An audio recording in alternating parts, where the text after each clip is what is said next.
How has your need for perfection been a hindrance in your life?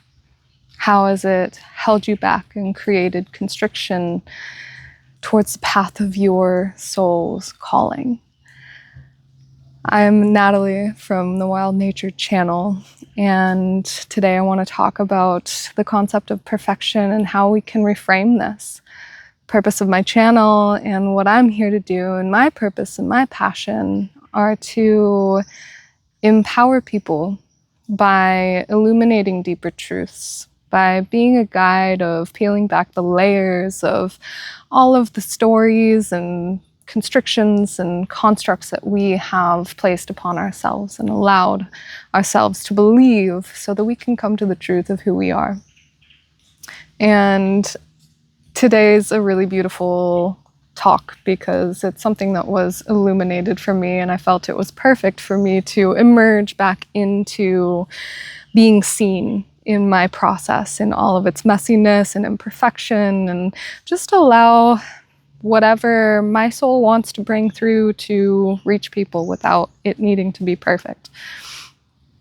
And so to bring in this topic today, I want to tell a little bit of a story around function versus perfection. So I recently emerged from a month-long plant dieta in the Shipibo tradition, and something that came through really strong for me was this concept. I was in this really beautiful place called Hochi-Papanete in Contamana, which is about 6 hours north of Pucallpa. And it's one of my favorite places on earth. It's so, so beautiful, and the center is incredible. And as I'm there, I noticed these judgments that would come in around the structures. The slats don't quite line up with each other. Some of the stairs are at awkward angles.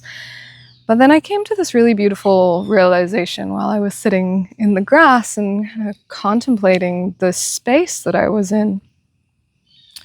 And I really began to see the beauty of the structures that existed because they functioned. They didn't need to be perfect. They allowed a space for healing to take place. They were functions or structures that had been completed rather than sitting in this culmination zone and needing it to be perfect with everything aligned and in its right place.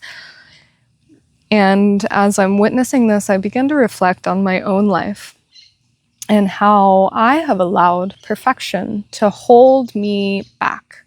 I have allowed myself to succumb to the stories around fear of being seen in my messiness, of needing things to look or be a certain way before I bring it out into the world. And this for me comes from my childhood and my own wounding, and maybe some of you can relate to this. I deeply, deeply love my father, and he is also a perfectionist. And when I was a kid, loud and big and messy, and also wanting to help and wanting to learn and wanting to figure things out.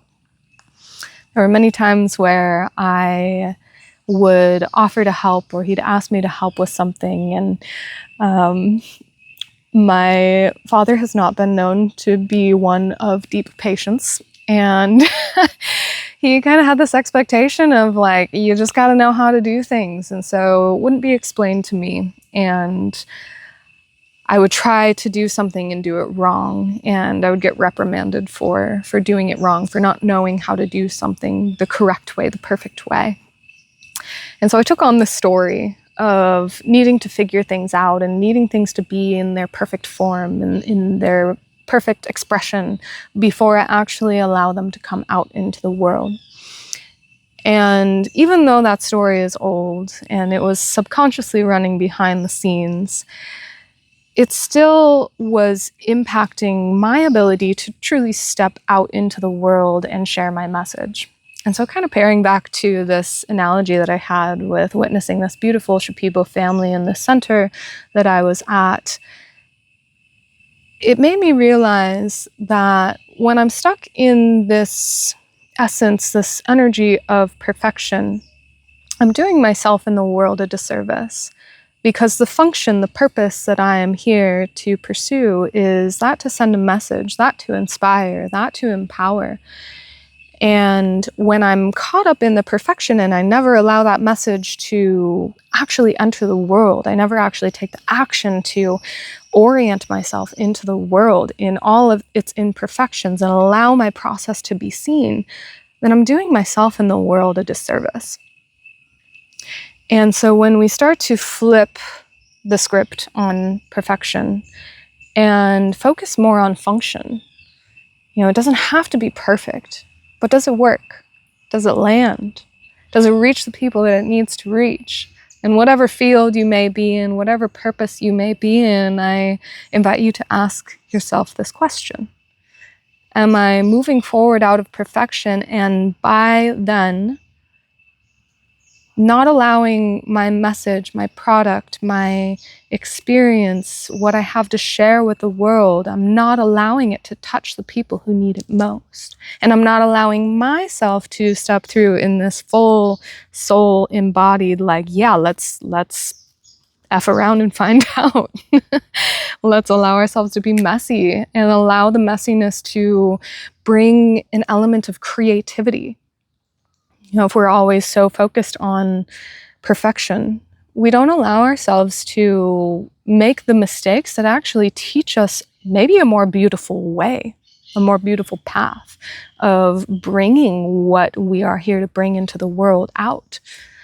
And maybe it won't be perfect, and maybe there will be judgments, and maybe people won't really understand, and that's okay. But the people who need it, the people who need that product, the people who need your message, the people who need the work that you're here to do, the service that you're here to provide, they will still receive that message in all of its imperfection, but it will land with that person. It will function as it's supposed to. But when we stay stuck in this perfectionism, it's a constriction that we place upon ourselves out of this fear. And for me, the fear is, how is it going to be received? Are people going to criticize? Are people going to judge what I put out into the world? And I think when we're so deeply connected to our truth and allow ourselves to know that we are worthy, it brings us deeper into this space of being able to bring these things out into the world, move through the fear rather than allow the fear to continue to constrict us into this element of perfection, so that we can bring what we're here to bring out into the world. And how beautiful is that? Allow ourselves to be creative, be messy, be raw, be real, be authentic, and be witnessed in all of the beauty of that process. Because it is beautiful, and that in and of itself can be an inspiring message to others. And so I feel like that's why this particular concept that came up during my dieta is the perfect way for me to emerge back out into speaking and bringing these deeper wisdoms that I've come to through my own process back out into the world. Because it's kind of me stating to myself and making my commitment to myself and to the world and to anyone who needs to hear these messages. It's making my commitment of allowing myself to be seen in the process and allowing that to be the inspiration as well, to show other people that it's okay to get things out into the world and let them be imperfect, and allow yourself to mess up, allow yourself to make mistakes, and keep a lightness around it. Look at it as an opportunity. The more you mess up, the more opportunity you have to learn and grow and cultivate, not perfection, but progress and function, and allow that function to grow and expand and reach the world in the way that it's meant to. And I just want to close this discussion on perfection. I was talking with my mom yesterday, and she said something really beautiful. She said that perfection is the killer of creativity. And I believe this wholeheartedly to be true. Whether you're a painter, videographer, photographer, whatever it might be, If you go for that one perfect thing, you don't allow yourself to emerge through this process of evolution and really come home to your own style, your own flavor, and the way in which you are meant to bring things out into the world. So, much like comparison is the thief of joy, function is the killer of creativity. So asking yourself, am I here to be creative, or am I here to be perfect?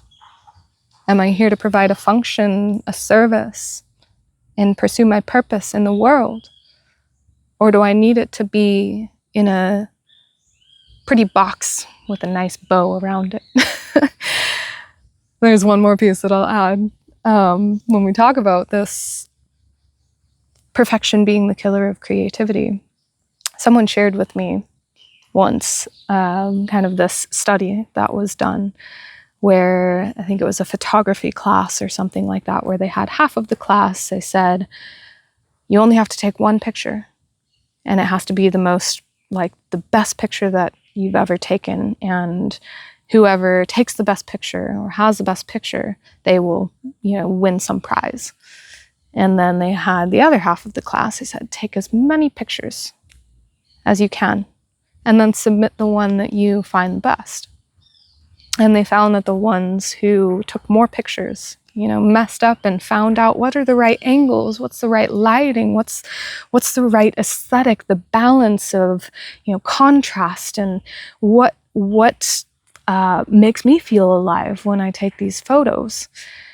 The people who took the most photos, explored with their process, got creative, and started to cultivate a deeper knowing of how to bring the beauty that they saw in the world through photography out.